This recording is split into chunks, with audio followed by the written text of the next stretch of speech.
It's going to pull that down. It's going to pull it in. It's just a mess.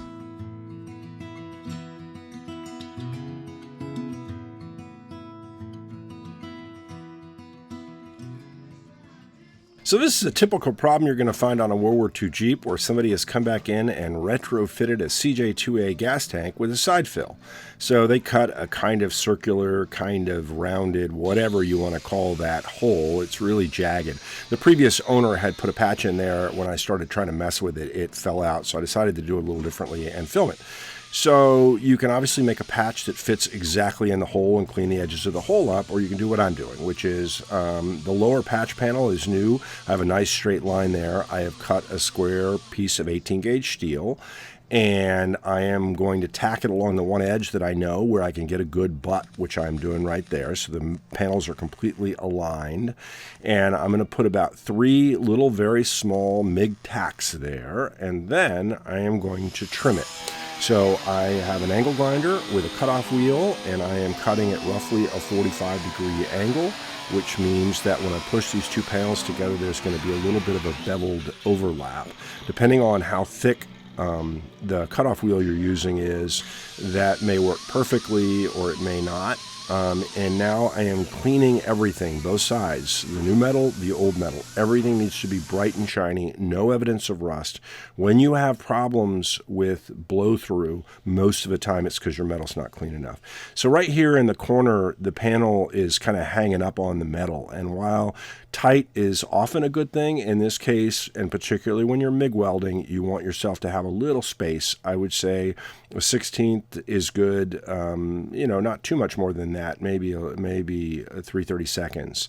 And it was a little tight there, but I went ahead and did it. I went ahead and welded it in. And again, when you're using the MIG process, MIG welding produces pretty hard weld nuggets. So the little part that's welded is going to be hard, and you're going to have a hard time moving the patch panel once you weld it in. So you can see me continuing to check. I grab a hammer here and the dolly, and I'm flattening it. You can kind of see how that flattened back in there. I want it perfectly centered, if you will. I want it perfectly lined up so that it's flat on both the front and the back. This is 18 gauge steel, 50 thousandths. The original is the same.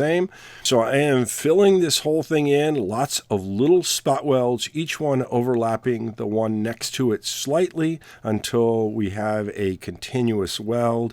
The idea of doing the spot welds is not too much heat, because when we put heat in metal, we move it, and we're going to cause distortion. So that's the finished product. Let's call that 30 minutes worth of work.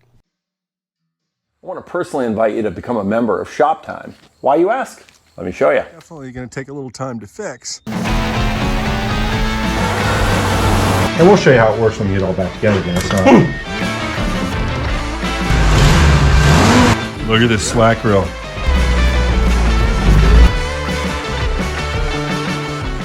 Membership's only $4.99 a month, so click the link below and start your 7-day, no obligation, free trial. We look forward to having you on board. Remember, keep those corners square. We'll see you in the shop. Now, the object of grinding the weld is only to grind the weld and not any of the patch or the surrounding original sheet metal. And so you can see I'm hitting a few spots there. I would not suggest starting with the angle grinder, the big one like that. I would start with one of these if I were you. It's a lot easier to take your time and not make a mistake. But the challenge that we have when we do this is that welding process has distorted the patch slightly and also the original metal.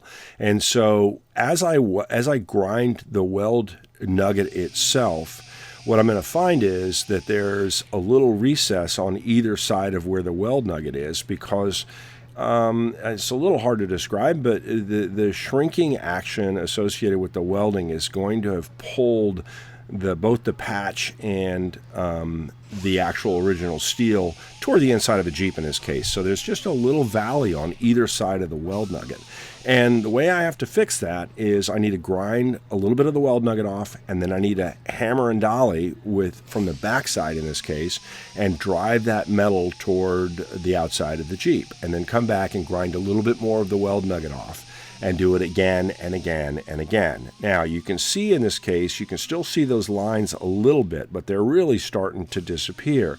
And you've got to use your hands. You got to trust what you feel. You can feel unbelievably fine changes. So you can feel, I'm feeling that that's a little raised right there. I've got my body hammer, and I've got a dolly behind it, and I'm planishing that. I'm flattening it up a little bit.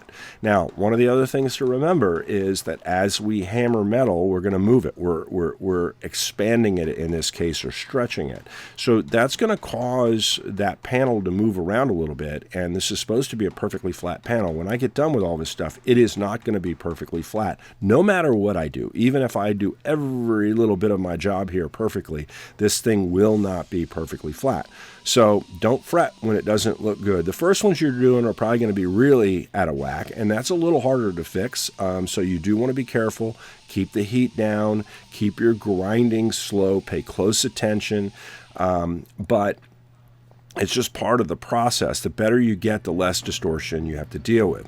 So at this point, I'm starting to get that nugget pretty much all ground down, and I'm starting to hit a little bit of the surrounding sheet metal.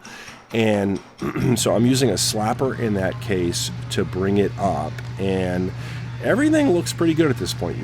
The patch is largely gone. You can still see a few spots, but I'm not too worried about that yet, because I now want to flatten a little bit more before I really worry about finishing the metal. So I'm using a shrinking disc here with a Sharpie, and the Sharpie allows me to see the high spots, and I'm coming back over them with either a hammer and dolly or with the slapper here, and I'll continue that process of shrinking, which is the shrinking disc works by heating up the high spots and causing the high spots to shrink. And so eventually, if you keep shrinking all the high spots, everything becomes one, and you've got a perfectly flat panel. So at this point, looking pretty good.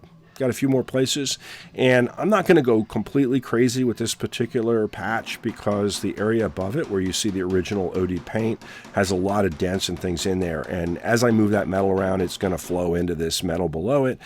This is pretty darn flat at this point, but there's still a little bit of extra here. There's a little oil canning going on. There needs to be some more shrinking and some stuff moving around. There's also a place where the doors, they're little door catches. There's some bending going on right there along the edge, and that all needs to be fixed. And the one other final point I'll make is, you have to dance around this. If you like to do one project and finish it completely and then move to the next one, this is a little frustrating, because like, I've gotten this really flat. It looks really nice, but when I go move some of those other pieces, it's going to impact this area that I just work on. I'm going to have to come back and address this some more. So I'm looking at everything saying, all right, that's about as far as I should go. It doesn't make sense to force this thing completely flat at this point without getting some of those surrounding areas completely flat too. So you always need to be paying attention, situational awareness, as we say in the pilot trades. You want to know what's going on around you, and make sure you realize that when I fix that OD area up there, that it's going to flow down into that panel and mess everything up. And if I work too hard to make that area below it, I'm really just stretching and moving metal in a way that it doesn't need to be moved, and I'm just causing more work for myself. So that's part of the experience, learning when to stop and say enough is enough. This is, by the way, a 3M pad, and now 320, just sanding, just to get rid of some of the other little surface imperfections from 80 years of use. And you can see the oil canning here. The panel is really quite flat now. You can see there's a little bit of a wave down toward the bottom on the new patch panel. I'm going to have to take out some metal kind of about 2/3 the way down, right where I'm pushing. But again, I don't really want to do that till I fix the top, and I got some more welding to do before I do that. But you see from the top all the way down, it's really quite nice. It's just, there's a little extra metal in there that's from original dents and stretching, and but it's looking good. So good luck with your patches. If you've got questions, send us an email.